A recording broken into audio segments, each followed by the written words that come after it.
Hello भैया, स्वागत है आप सभी का मेरे यूट्यूब चैनल स्कूल ट्यूशन गुरुजी में। बच्चों, आज हम करने वाले हैं आपका chapter 2 is matter around us pure, यानी एनसीईआरटी का रिव्यू इंग्लिश मीडियम और हिंदी मीडियम में। ये इंग्लिश मीडियम का रिव्यू होगा बच्चों। चलिए ज़रा देख लेते हैं इसमें क्या क्या चीज़ें आपको पढ़नी है, क्या क्या चीज़ें समझनी है बच्चों। तो बच्चों, एक चीज़ समझ लीजिए, जब हम किसी चीज़ की बात करते हैं, चाहे वो मिल्क हो, घी हो, आपका बटर हो, सॉल्ट हो, स्पाइसेस हो, या मिनरल वाटर हो, या जूस हो, तो हम मार्केट पे एक निशान को देखते हैं या एक वर्ड को देखते हैं, वो है प्योर। और जितने भी कंज्यूमेबल आइटम्स होते हैं उस पर जब हम प्योर का नाम देखते हैं, तो हमारे लिए ये होता है कि it was free from adulteration. जैसे कि यहाँ पे लिखा भी हुआ है, for a common person pure means having no adulteration. लेकिन जब साइंटिस्ट की बात करते हैं तो साइंटिस्ट क्या कहते हैं बच्चों, कि जो डिफरेंट सब्सटेंसेस होते हैं वो एक्चुअली मिक्सचर होते हैं, ना कि प्योर होते हैं। इसका एक एग्जांपल भी है बच्चों, सीधा सा एग्जांपल है मिल्क। मिल्क क्या है, एक्चुअली मिक्सचर क्या है वाटर, फैट, प्रोटीन, इन सब चीज़ों का। तो साइंटिस्ट क्या कहते हैं कि प्योर क्या है। अब बात आती है कि प्योर क्या है, तो वो क्या कहते हैं, something is pure it means that all the constant particles of that substance are the same in their chemical nature. A pure substances consist of a single type of particles. In other words, a substance is a pure single form of matter. यानी कि उनके लिए क्या है बच्चों, अगर कोई substance single form of particles का बना हुआ है तो ही वो कहलाता है उनके लिए प्योर, वरना वो है मिक्सचर बच्चों। चलिए आगे बढ़ते हैं। तो हम क्या कह सकते हैं बच्चों, as we look around we can see that most of the matter around us exist as mixture of two or more pure components.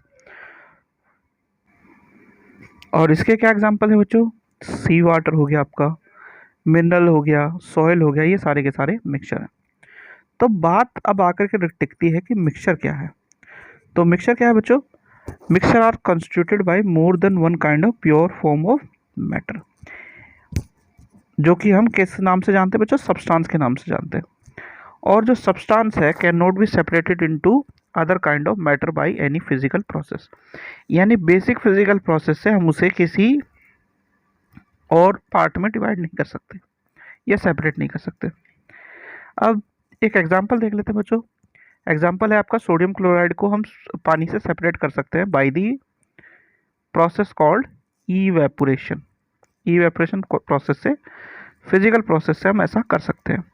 लेकिन sodium chloride itself a mixture, sodium of and chloride, जो कि chemical constant से मिलकर के बना हुआ है, और अगर हम किसी चीज़ में उसे मिक्स कर देते हैं तो उसे भी हम सेपरेट नहीं कर सकते, सोडियम क्लोराइड को तो अलग अलग कर ही नहीं सकते। और similarly sugar is a substance because it contents only one kind of pure matter and composition is same throughout. अब अगर बात करें बच्चों, soft drink and soil are not single substances whatever the source of substance may be, it always have the same characteristic properties, therefore we can say that mixture contain more than one substances। तो बच्चा अब बात कर लेते हैं type of mixtures की। तो depending upon the nature of components that form mixture we can have different types of mixture. और इसे जानने के लिए बच्चों हम कर लेते हैं एक्टिविटी 2.1। एक्टिविटी में करना क्या है बच्चों, आपको ए बी सी डी करके 3 ग्रुप में चीज़ों को डिवाइड करना है। ए और बी में आपको 50-50 ml पानी लेना है। ए में आपको 1 स्टेपला कॉपर सल्फेट का पाउडर डालना है। बी में आपको डालना है 2 स्टेपला का फुल जय mixture, full powder copper sulphate का, और इन दोनों को मिला देना है। सी और डी थोड़े से आपको अलग लेने हैं। उसमें क्या करना है, different amount of copper sulphate, potassium permanganate और कॉमन साल्ट जिसे हम सोडियम क्लोराइड कहते हैं, उन्हें लेना और मिक्स कर देना सारे कंपोनेंट को मिक्सचर में। अब इसके बाद आपको देखना है कि उनकी ऑब्जर्वेशन कैसी आपको दिख रही है, कलर कैसा दिख रहा है, टेक्सचर कैसा दिख रहा है। जब आप इन चीज़ों को देखेंगे तो आपको देखने को मिलेगा कि ए और बी का जो मिक्सचर है वो यूनिफॉर्म कंपोजिशन का है।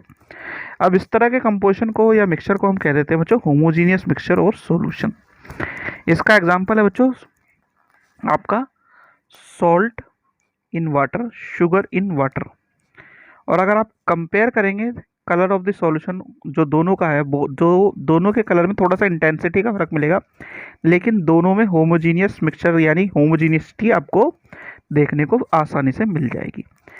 लेकिन जब हम बात कर रहे हैं बच्चों ग्रुप सी और डी की, तो जो फिजिकल डिस्टिंक्ट पार्ट है इनकी, क्योंकि हमने 3 चीज़ें उसमें अलग अलग मिलाई है जिसमें पोटेशियम परमैंगनेट है, कॉमन सॉल्ट है और भी चीज़ें हैं, तो वो अलग अलग आपको फिजिकली डिस्टिंक्ट पार्ट्स और नॉन यूनिफॉर्मिटी जो कंपोजिशन है उसमें दिखाई दे जाएगी। तो इस तरह के मिक्सचर को हम कह देते हैं बच्चों हेट्रोजीनियस मिक्सचर। और इस मिक्सचर में आपको sodium chloride, iron filling, salt, sulphur, oil, water, ये सारे के सारे अलग अलग ही चीज़ दिखाई देगी। इसको हम हेट्रोजीनियस मिक्सचर कह देते हैं बच्चों। फिर एक एक्टिविटी करते हैं बच्चों, एक और एक्टिविटी है आपकी ABCD, 4 में डिवाइड किया आपने। एक में कॉपर सल्फेट के क्रिस्टल लिए आपने, ठीक है। दूसरे में कॉपर सल्फेट आपका जो है नॉर्मल ले लिया आपने। तीसरे में चॉक पाउडर या व्हीट फ्लोर ले लिया। और चौथे में आपने फ्यू ड्रॉप्स ऑफ मिल्क और इंक ले ली। अब इन सारे को आपको मिलाना है, मिला करके और इसे इसमें एक बीम ऑफ लाइट पास करके आपको देखनी है। और फिर क्या करना है, इसे थोड़ी देर के लिए अनडिस्टर्ब्ड आपको छोड़ देना है और एक एपरेटस में फिल्ट्रेशन एपरेटस सेटअप कर लेना है, ताकि आपको मिक्सचर को स्टेबल होती ही पार्टिकल्स जो सेटल डाउन हुए हैं वो भी दिख जाए और सारी चीज़ें आपको दिख जाए। तो सबसे पहले आपको फिल्टर जब मिक्सचर करेंगे तो आपको रेसिड्यू मिल रहा है कि नहीं मिल रहा, फिल्टर पेपर पे ये देखना है। तो जब आप इन चीज़ों को देखेंगे बच्चों तो आपका रिजल्ट कुछ कुछ इस तरह का आएगा कि A और B have got a solution, क्योंकि सॉल्यूशन बना रहे हैं। फिर C क्या कर रहा है, गॉट ए सस्पेंशन, और सस्पेंशन बना रहा है। और ग्रुप D जो आपका होगा वो क्या है, कोलोइडल सॉल्यूशन बना रहा है। और कुछ कुछ आपका जो होगा वो सेटअप इस तरह का हो जाएगा बच्चों, ठीक है। तो now we shall learn about solution, suspension और colloidal solution in the following section, यानी कि आगे के सेक्शंस में हमें सॉल्यूशंस के बारे में, सस्पेंशन के बारे में, कोलोइडल के बारे में आगे के सेक्शन में पढ़ना है बच्चों। फिल्ट्रेशन का आपका मेथड ये वाला होगा, ठीक है बच्चों। तो बच्चों यहाँ पे ये वाला रिव्यू होता है कंप्लीट NCERT का। अगले उसमें वीडियो में हम करेंगे इसके क्वेश्चन आंसर, यानी कि आपके जो ये क्वेश्चन आंसर हैं वो हम कंप्लीट करेंगे पहले, फिर समझते हुए जैसे आगे बढ़ते हैं वैसे आगे बढ़ेंगे बच्चों। तो आशा करता हूँ आपको वीडियो अच्छी लगी होगी। अगर अच्छी लगी हो तो चैनल को सब्सक्राइब करें, वीडियो को लाइक करें, शेयर करें। Thank you.